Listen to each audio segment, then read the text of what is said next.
Hello नमस्कार साथियों, स्वागत है आपके अपने यूट्यूब चैनल बीएसटीसी पाठशाला में। तो आज की क्लास जो हमारी रहने वाली है सीटी एग्जाम 2024 के जो आपका 12th लेवल की सीटी है उसके इम्पोर्टेंट जो 20 क्वेश्चनों की जो हम क्लास लेके आते हैं वो आज हमारी ये जो क्लास है लगातार आपकी जो 8 दिन बचे हैं, इन 8 दिनों में लगातार हमारी 20-25 क्वेश्चनों की जो लगभग हम 15-16 क्लास है जो करने वाले हैं। ठीक है, तो पहली क्लास है ये अभी राजस्थान सीटी जो 12th लेवल की सीटी है उसके लिए। ठीक है, काफ़ी इंपॉर्टेंट क्वेश्चन जो आपके रहने वाले हैं। ठीक है, तो शुरू करते हैं। जो हमारे भूगोल के क्वेश्चन लिए हैं मैंने, आज लगभग 20 क्वेश्चन है भूगोल के। तो लगभग 4-5 क्लास तो हमारी भूगोल पर ही रहने वाली है, उसके बाद क्लास संस्कृति की हम देखेंगे। ठीक है, तो प्रश्न नंबर 1 से शुरू करते हैं। छप्पन का मैदान राजस्थान के किस भाग में स्थित है? क्वेश्चन नंबर 1 क्या है? छप्पन का मैदान राजस्थान के किस भाग में स्थित है? तो छप्पन का मैदान आपका आपके ऑप्शन है उत्तरी भाग, पूर्वी भाग, दक्षिणी भाग, पश्चिमी भाग। तो मैं आपको बता दूं जो छप्पन का मैदान है आपका, ये प्रतापगढ़ और बांसवाड़ा के जो बीच के भाग में जो 56 गांवों का 56 जो आपके गांव है उनका एक समूह है स्थित होने के कारण क्या इस भूभाग को क्या कहते हैं? छप्पन का मैदान कहते हैं। ठीक है, जो प्रतापगढ़ और बांसवाड़ा का जो क्षेत्र है वहाँ 56 गांव का जो एक समूह है होने के कारण क्या 56 गांवों के एक समूह होने के कारण आपका जो है 56 का मैदान उसे कहा जाता है। तो ये आपको अब प्रतापगढ़ बांसवाड़ा आ गया तो आपको समझ जाना चाहिए कि जो दक्षिणी भाग में है, राजस्थान के दक्षिणी भाग में क्या स्थित है? 56 का मैदान आपका स्थित है। ठीक है ना। अब चलते हैं अगले क्वेश्चन की ओर। अगला क्वेश्चन है हमारा, किस जिले में नेशनल वुड फॉसिल पार्क स्थित है? किस जिले में नेशनल वुड फॉसिल पार्क है जो आपका स्थित है? ठीक है ना, काष्ठ जीवाश्म, क्या काष्ठ जीवाश्म पार्क। ठीक है ना, क्या कहते हैं इसको? काष्ठ जीवाश्म पार्क। तो आपके ऑप्शन है बाड़मेर, जैसलमेर, चूरू, सीकर। तो मैं आपको बता दूं जो आपका काष्ठ जीवाश्म पार्क है, जो नेशनल वुड फॉसिल पार्क है, ये आपका जैसलमेर में स्थित है। कहाँ पे है? जैसलमेर में स्थित है।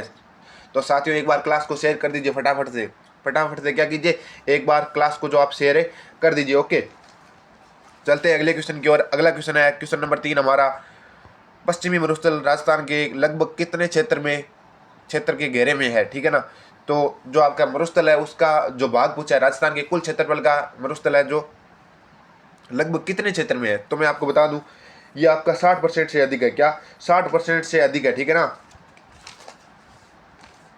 जो उत्तरी पश्चिमी मरुस्थलीय प्रदेश है आपका, ये राजस्थान के कुल क्षेत्रफल का 61.11% जो आपका प्रतिशत भाग आता है, जिसमें कुल 40% जनसंख्या कितनी, ये 60 इसके आसपास है, तो 61 पॉइंट कितना, 61 पॉइंट आपका 11 है। ठीक है ना, तो लेकिन इसमें नज़दीकी आपका ऑप्शन है जो 60% रहने वाला है, तो इसका सही उत्तर हो जाएगा 60%। वैसे सही उत्तर इसका है 61.11। ठीक है ना, 30 भी गलत है, 40% भी गलत है और 50% भी गलत है। ठीक है ना, और इसमें लगभग आपकी जो मरुस्थलीय भाग है इसमें 40% जनसंख्या जो राजस्थान की निवास करती है। ठीक है ना, 40% जनसंख्या क्या करती है? जो आपकी निवास करती है। ओके, चलते हैं अगले क्वेश्चन की ओर। अगला क्वेश्चन है हमारा, अरावली पर्वतमाला राज्य के कुल भूभाग का है। अरावली पर्वतमाला जो आपका है ये राज्य के कुल भूभाग का कितना है?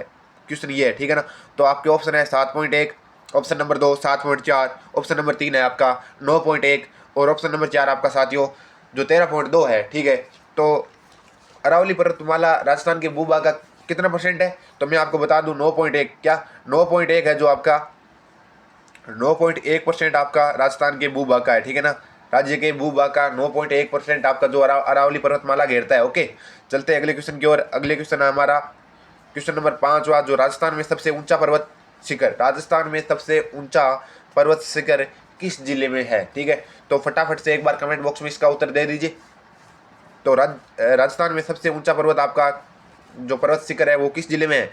तो आपके ऑप्शन है Jalore, option number 2 Nagaur, option number 3 Sirohi और चूरू। ठीक है, तो सबसे ऊंचा पर्वत कौन सा है? गुरु शिखर है आपका। क्या है? गुरु शिखर आपका सबसे ऊंचा पर्वत है। और गुरु शिखर आपको पता है कि लगभग 1722 मीटर, कितना 1722 मीटर आपका जो है ऊंचा है। ठीक है ना, और ये आपका सिरोही जिले में है। कहाँ पे है? सिरोही जिले में आपका जो गुरु शिखर पर्वत है ये स्थित है। ठीक है, चलते हैं अगले क्वेश्चन की ओर। अगला क्वेश्चन है हमारा, राजस्थान में गुरु शिखर चोटी की ऊंचाई कितनी है? तो 1722 मीटर, कितना 1722 मीटर। इसमें एक 5 मीटर का जो ऊपर है मंदिर भी बना हुआ है, तो कुल मिला के बात की जाए तो 1727 मीटर इसकी ऊंचाई जो होती है, लेकिन लगभग 1722 है वो सही माना जाता है। ठीक है, और मंदिर का कभी जो पूछा जाता है या कभी नहीं पूछा जाता, तो 1722 आप करेक्ट करके चलो। ठीक है, तो चलते हैं अगले क्वेश्चन की ओर। अगला क्वेश्चन है हमारा, गोगुंदा व कुमलगढ़, क्या गोगुंदा व कुमलगढ़ के जो मध्य स्थित पठार का क्या नाम है?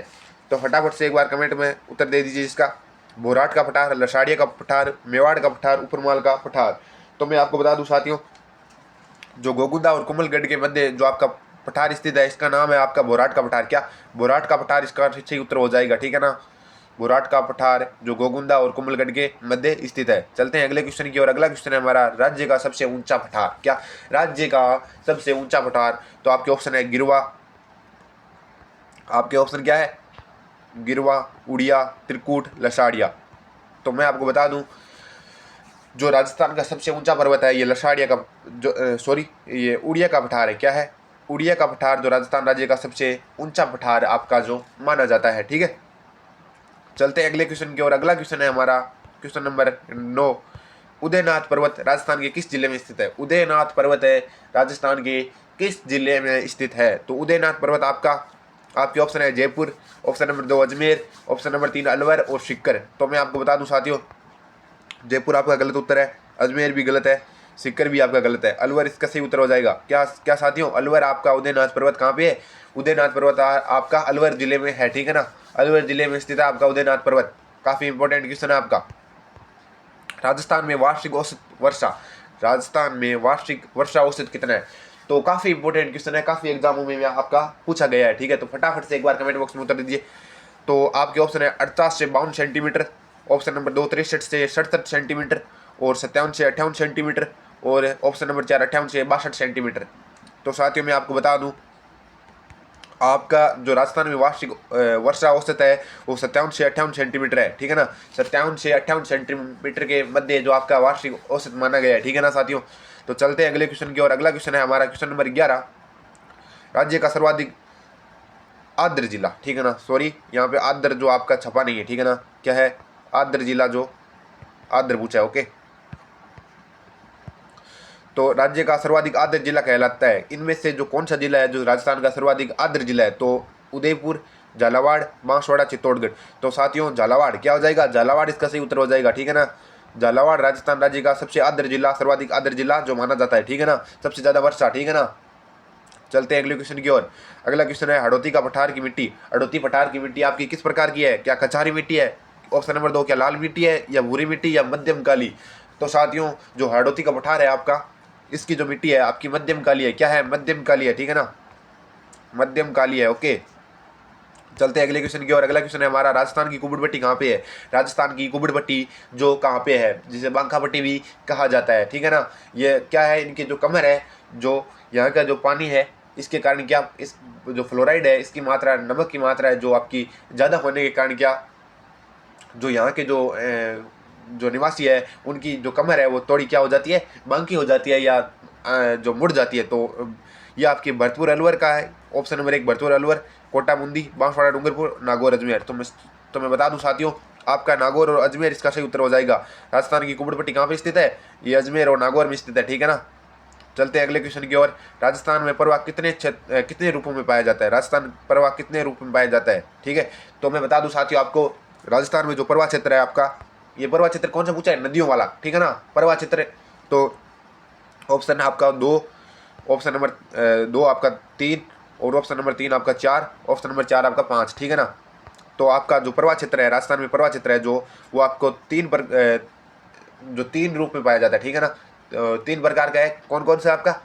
एक तो है बंगाल की खाड़ी, एक अरब सागर अपवा तंत्र, एक बंगाल की खाड़ी अपवा तंत्र, और एक आपका आंतरिक अपवा तंत्र, ठीक है ना। तो आपका 3 है, क्या है? 3 आपके जो परवा क्षेत्र है, ओके। चलते हैं अगले क्वेश्चन की ओर।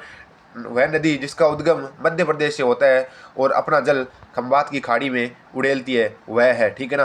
जो कौन सी नदी जिसका उद्गम है आपका मध्य प्रदेश से होता है, वह नदी जिसका जो आपका उद्गम है वो मध्य प्रदेश से होता है और वो अपना जल कहाँ गिराती है? खंबात की खाड़ी में उड़ेलती है, तो वह नदी कौन सी है? तो मैं आपको बता दूं साथियों, जो आपकी माही नदी है इसका उद्गम मध्य प्रदेश से होता है, और ये जो दक्षिण में बह के पुनः दक्षिण में लौटकर आपकी जो है जो खंबात की खाड़ी है उसमें अपना जल क्या करती है? जो उड़ेलती है, या मतलब डालती है, या जाके वहां पे विलुप्त होती है, या मान लो वहां पे गिरती है, ओके। अगला क्वेश्चन है क्वेश्चन नंबर 16। किस नदी को वागड़ व काठल की गंगा कहा जाता है? किस नदी को वागड़ व काठल की गंगा कहा जाता है? तो आपके ऑप्शन है चंबल, ऑप्शन नंबर 2 माही, ऑप्शन नंबर 3 सोम, ये शोक है। और ऑप्शन नंबर 4 जाखम, ठीक है। तो साथियों आपकी वागड़ और काठल की गंगा क्या, वागड़ और काठल की गंगा जो आपकी है वो माही नदी, क्या माही नदी, वागड़ की गंगा, काठल की गंगा, ठीक है ना। प्रतापगढ़ बांसवाड़ा वाला क्षेत्र है, ठीक है ना, जो माही बेसिन, ओके। प्रतापगढ़ बांसवाड़ा डूंगरपुर लगभग इन्हीं जिलों की है ये जो नदी है।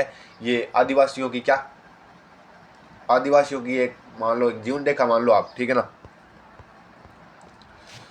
क्वेश्चन नंबर 17, एक सेकेंड।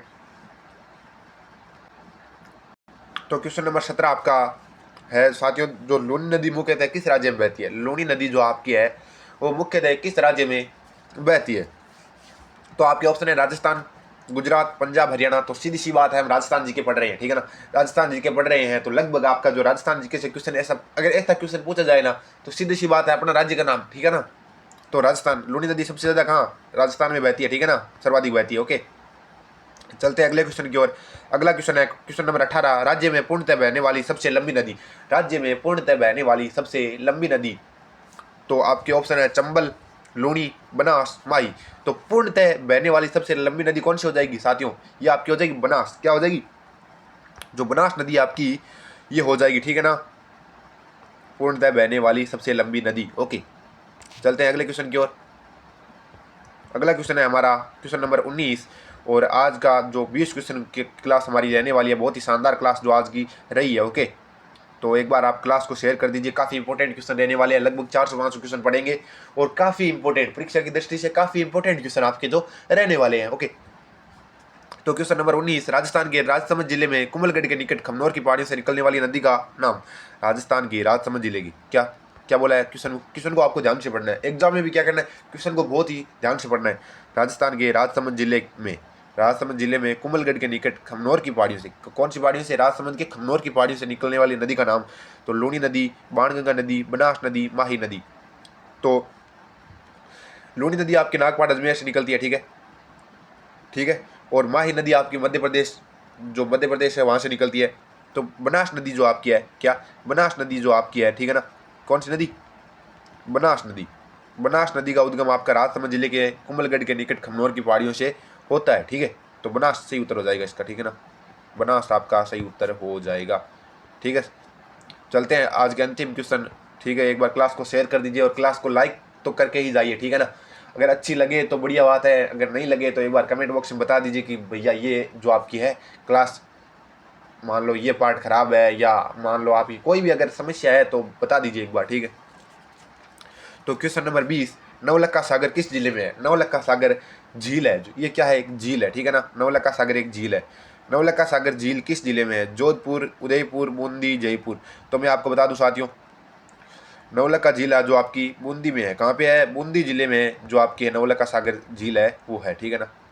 तो साथियों ये थी आज हमारी 20 प्रश्नों की क्लास, ठीक है, काफ़ी शानदार क्लास रही है मेरे अनुसार। तो अब आपको कैसी लगी वो तो आप जो आप ही बताएंगे कमेंट बॉक्स में, ठीक है। बाकी ऐसी 20 क्लास लेके आएंगे, 20 नहीं 10 लगभग 10 क्लास लेके आएंगे और लगभग 500 क्वेश्चन जो हम है करने की कोशिश करेंगे, जो काफ़ी इंपॉर्टेंट होंगे जो परीक्षा की दृष्टि से, ठीक है। बाकी मिलते हैं नेक्स्ट क्लास में, ओके। क्लास को वॉच करने के लिए आपका धन्यवाद, ओके बाय।